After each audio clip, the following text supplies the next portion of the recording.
அனைவருக்கும் வணக்கம். காரகர் ஜோதிடம், அரியலூர்.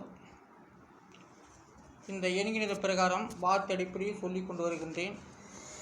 எல்லாம் அவன் பார்த்து கொள்வான் என்ற வார்த்தைக்கு மந்திரம் ஜெபிக்க தேவையில்லை, மை தயாரிக்க தேவையில்லை, தகுடு எழுத தேவையில்லை, குலதெய்வத்தையும் நம்ப தேவையில்லை, அஷ்டலட்சுமியிலும் நம்ப தேவையில்லை. அதுதான் எல்லாம் அவன் பார்த்து கொள்வான் என்ற வார்த்தைக்கு சொல்லியுள்ளேன். ஆனால் இந்த எண்கணிதம் ஒரு ஆராய்ச்சிப்படி இது நான் செய்து கொண்டு இருக்கின்றேன், ஆராய்ச்சிப்படி சொல்லி கொண்டு இருக்கின்றேன். ஆனால் இதுவும் எல்லாம் அவன் பார்த்து கொள்வான் என்ற அடிப்படையில் தான் இந்த எண்கணிதம் ஜோதிடம். ஆனால் இது பொய் இல்லை, எல்லாம் உண்மைதான். ஆனால் வார்த்தை அடிப்படை ஜாதகப்பட சொல்லி கொண்டு வருகின்றேன். லாபத்துக்கு 3 எழுத்துக்கள். அந்த 3 எழுத்துக்கு உண்டான எண்கணிதம் 2, 9, 7 எல்லாம் கூட்டாக்க 18. அதனுடைய விதி என்கிறது 9. லாபத்துடைய விதி எண் 9ஆம் இடம். அப்போ லாபாதிபதி என்று சொன்னால் 11ஆம் இடத்தை குறிப்பிட்டு வருகிறது. அப்போ 9ஆம் இடம் பாக்கியஸ்தானம், அதுவும் லாபஸ்தானம் தானே, அது திரிகோணம் தான். ஆனால் 9ஆம் இடம் ஒரு 9ஆம் இடமும் லாபஸ்தானத்தை குறிப்பிட்டு வருகிறது. 11ஆம் இடம் தான் லாபஸ்தானம் என்றும் இல்லை. 9ஆம் இடம் 9வது விதி என்னும் லாபஸ்தானத்தை குறிப்பிட்டு வருகிறது. ஆகையால் இந்த லாபம் என்ற ஒரு எண்ணிக்கையில் தான் நம்ம முன்னுக்கு வருகின்றோம். லாபம் ஒன்றாக சேர்ந்து 10ஆக வருகிறது, 10 10ஆக சேர்ந்து 100ஆக வருகிறது, 100 100ஆக சேர்ந்து 1000 ஆகிறது, 1000 1000ஆக சேர்ந்து லட்சம் ஆகிறது, லட்சமாக சேர்ந்து கோடி ஆகிறது, கோடியாக சேர்ந்து மில்லி ஆகிறது. இதுதான் லாபத்துடைய விதி என்கிறது 9. லாபம் இல்லாத எந்த தொழிலும் கிடையாது, ரகசியம் இல்லாமல் எந்த தொழிலும் செய்ய முடியாது. ஆனால் லாபத்துடைய விதியின் 9வது விதி எண்ணை குறிப்பிட்டு வருகிறது. அடுத்ததாக சிம்மத்துக்கு 4 எழுத்துக்கள். அந்த 4 எழுத்துக்கள் 4 7 1 7 இதுக்குரிய எண்கணிதம். அதை கூட்டினாக்கா 19. அதனுடைய விதி என்கிறது 1. அப்போது சிம்மம் 1 5 9 திரிகோண ராசி, மூல திரிகோண ராசி. அப்போ சிம்மம் மேஷத்திலிருந்து 5ஆம் இடம். அந்த சிம்மம் எத்தனாவது எண்கணிதத்துக்கு பலன் கொடுக்கப்பட்டு வருகிறது என்றால் விதி எண் 1க்குத்தான் பலன் கொடுக்கப்பட்டு வருகிறது. அப்போது ஒருவர் சிம்ம லக்கணமாக இருந்தால் அவர்களுக்கு விதி எண் 1. இது லக்கண பிரகாரம், ராசி பிரகாரம், எண்கணித பிரகாரம் இது சொல்லப்பட்டு வருகின்றது. சிம்ம ராசிக்காரவங்க, சிம்ம லக்கணக்காரவங்களுக்கு அந்த சிம்மத்தின் அடிப்படையில் விதி எண் 1, யோக எண் 1ஆகவும் கருதுகிறது. அடுத்ததாக மேஷத்துக்கு 3 எழுத்துக்கள். அந்த 3 எழுத்துக்கு உண்டான எண்கணிதம் 2 3 7 எல்லாம் கூட்டாக்க 12. அதனுடைய விதி என்கிறது 3. பாருங்கள், மேஷம், அந்த மேஷத்துடைய வீடு மேஷம் 3வது விதி எண்ணுக்கு பலன் கொடுக்கப்பட்டு வருகிறது. மேஷத்துக்கு இல்லை, மேஷ ராசி 3வது விதி எண்ணுக்கு பலன் கொடுக்கப்பட்டு வருகிறது. அப்படியானால் அது 12வது ராசி மீனத்துக்கும் மிதுனத்துக்கும் பலன் கொடுக்கப்பட்டு வருகிறது. இதுதான் மேஷ ராசி, மேஷ லக்கணம் என்று சொல்லக்கூடியவர்களுக்கு விதி எண் 3. அடுத்ததாக தனுசுக்கு 3 எழுத்துக்கள். அந்த 3 எழுத்துக்கு உண்டான எண்கணிதம் 7 2 5 இளம் கூட்டாக்க 14. அதனுடைய விதி என்கிறது 5. தனுசு ராசி 5வது விதி எண்ணுக்கு பலன் கொடுக்கப்பட்டு வருகிறது. 5வது விதி எண்ணுக்கு யோகம் கொடுக்கப்பட்டு வருகிறது. ஆனால் தனுசு ராசி 5வது எண்ணுக்கு யோகத்தை தருகிறது. ஏன்னா சிலர் சொல்லுவாங்க, நான் இந்த ராசியில் பிறந்தால் எனக்கு எந்த விதமான பலனும் இல்லை அப்படின்னு சொல்லுவாங்க. அப்படி இருக்கின்ற நேரத்திலே தனுசு ராசி, தனுசு லக்கணம் உடையவர்களுக்கு 5வது விதி எண் அதிர்ஷ்டத்தை தருகிறது. அடுத்ததாக பிரியாவுக்கு 3 எழுத்துக்கள். அந்த 3 எழுத்துக்கு உண்டான எண்கணிதம் 1 4 9 அதான் கூட்டாக்கா 14. அதனுடைய விதி என்கிறது 5. பிரியாவுக்கு விதி எண் 5.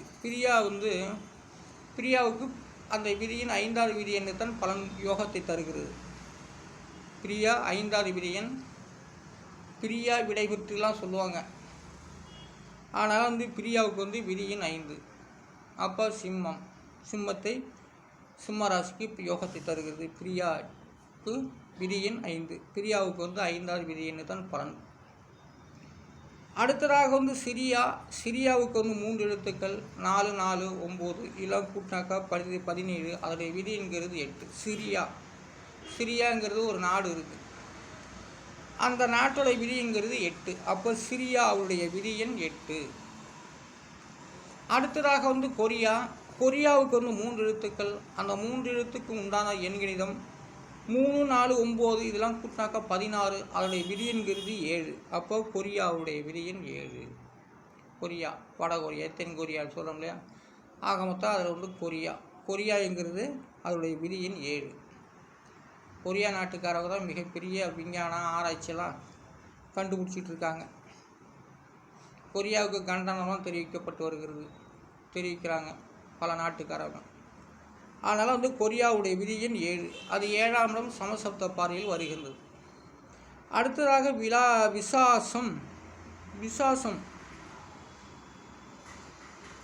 விசாசத்துக்கு 4 எழுத்துக்கள்.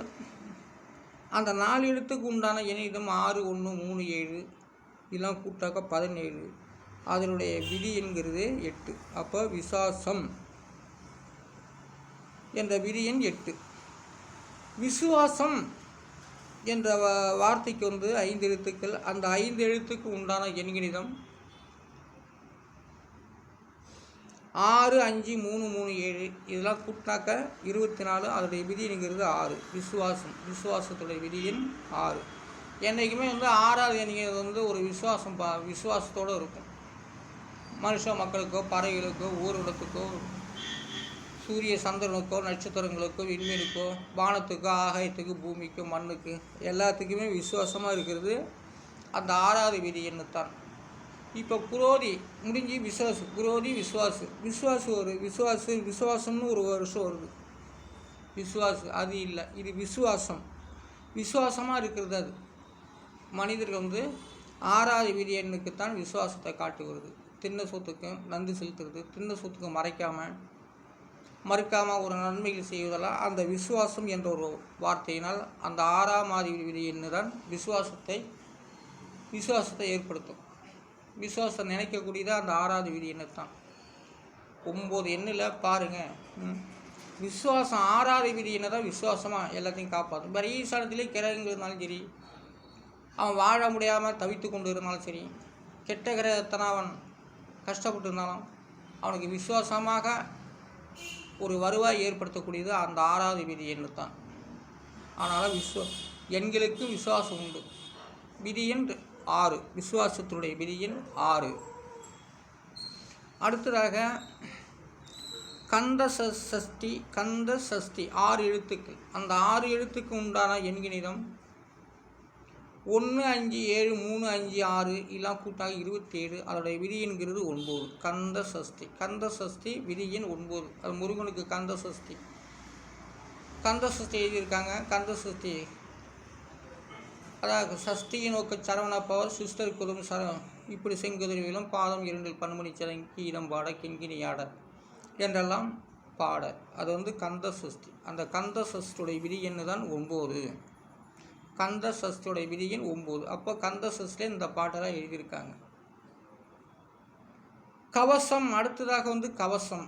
அப்போ கவசத்துக்கு 4 எழுத்துக்கள். அந்த 4 எழுத்துக்கு உண்டான எண்கணிதம் 1 5 3 7 இதெல்லாம் கூட்டினாக்கா 16. அதோடைய விதி என்கிறது 7. கவசத்துடைய விதி எண் கேட்டீர்கள். அதான் கவசத்துடைய விதி எண் 7. 7ஆம் இடத்து பலனாக வருகிறது கவசம் இல்லாத தெய்வங்கள் இல்லை. அந்த கவசங்கிறது தான் கிரீடம்னு சொல்லுவாங்க. கிரீடம் வந்துருச்சாங்க. தெய்வங்களுக்கும் கிரீடம், மன்னர்களுக்கும் கிரீடம். இன்னும் இப்போ பாருங்கள், சினிமா படத்தை நாடகத்தை எடுத்துக்கிட்டால் சினிமா படத்தில் ஒரு கிரீடம், அதுக்கு பேர் கவசம். கிரீடம் தங்கத்தால் செய்வது அது கவசம். கிரீடமும் அதான் கிரீடம் என்று சொல்லக்கூடிய வார்த்தைக்கு கிரீடம்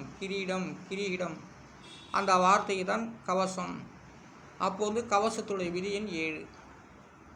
அதனால் நல்ல குடும்பத்துக்காரங்களுக்கெல்லாம் கிரீடம் கட்டி செய்வாங்க. ஆலயத்தில் இந்த மாதிரி கிரீடம் கட்டுவாங்க.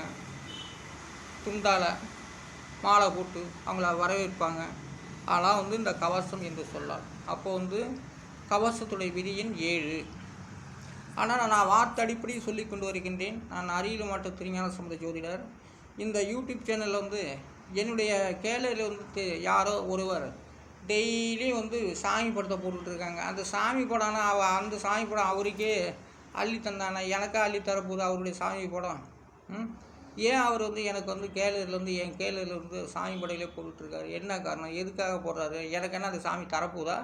நான் கும்பிட்ற சாமி எனக்கு தெரில. அவர் என் டெய்லி எனக்கு வந்து கேலரியில் அனுப்புகிறாரு.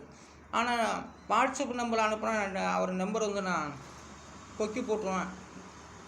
அதனால் வந்து அவர் எனக்கு வந்து கேலரியில் அனுப்பிட்டுருக்காரு. தேவையில்லாமல் கேலரியில் வந்து படங்கள் சாமி படங்களாக போடக்கூடாது. ஏன்னா அவங்கவுங்க சாமி வந்து அவங்கவுங்க கும்பிட்டுக்கலாம். அந்த சாமியால் வந்து என்ன புரோஜனம் இருக்குது? அவங்கவுங்க கும்பிட்ற சாமி அவங்கவுங்க கும்பிட்டு வழிபட்டு போக வேண்டிய. தேவையில்லாமல் என்னுடைய கேலரியில் வந்து சாமி படம்லாம் போடுறாங்க. டெய்லி 10 படம். அதை என்னை க்ளோஸ் பண்ணுறதுக்கு அதை பார்த்து தான் நான் என்னுடைய வீடியோவில் போடுவேன் நான். அதனால் வந்து கேலரியில் வந்து படம்லாம் போடாதீங்க, சரிங்களா?